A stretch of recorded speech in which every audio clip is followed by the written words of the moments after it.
Arestado sa Quezon City ang kasambahay na tumangay sa vault ng kanyang amo sa Las Piñas na naglalaman ng mayigit kalahating 3.5 milyong pisong pera, alahas at iba pang mga gamit. Narito report ni Jay Sabale.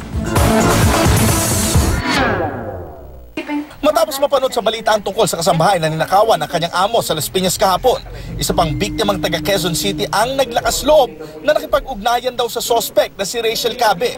Ang kasunduan, magkikita sila upang bayaran ang ninakaw ni Cabe, kapalit ang hindi pagsasampa ng reklamo laban sa kanya. Pero lingid sa kalaman ng sospek, nakahingi na pala ng tulong sa otoridad ang isa pang biktima.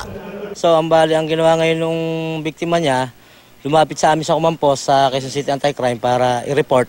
Pag-interrupt doon sa tao, may tumakbong isang kasama, hindi na namin nabutan. Na-recover sa sospek ang mga ninakaw nito sa biktimang taga Las Piñas, tulad ng mga bankbook, singsing, mamahaling relo at mga ATM.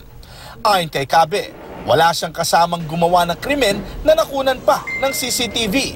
Makikita nakausli mula sa loob ng tricycle ang isang mabigat na kargada na nakabalot sa tela. Ang dala pala niya, mismong vault ng amo niya na nasa 3.5 million daw ang kabuang laman, kabilang ang cash at mga alahas. Dinala niya raw ang vault sa bahay ng kaibigan sa Ibaan, Batangas at doon binuksan. Paano niyo nabuksan yung vault? Ikaw lang nagbukas ng vault? Opo, inano ko po sa gilid ng itak. Tapos kinawit ko po ng martilyo. Ayon kay Cabe, dala lang ng kahirapan kaya niya nagawang magnakaw. Pinadadala raw niya ang pera sa mga kaanak sa probinsya. Sorry po, sana po mapatawad nila ako. Mula Camp Karingal sa Quezon City, sinundo siya ng Las Piñas Police upang harapin ang reklamong nakasampa sa kanya.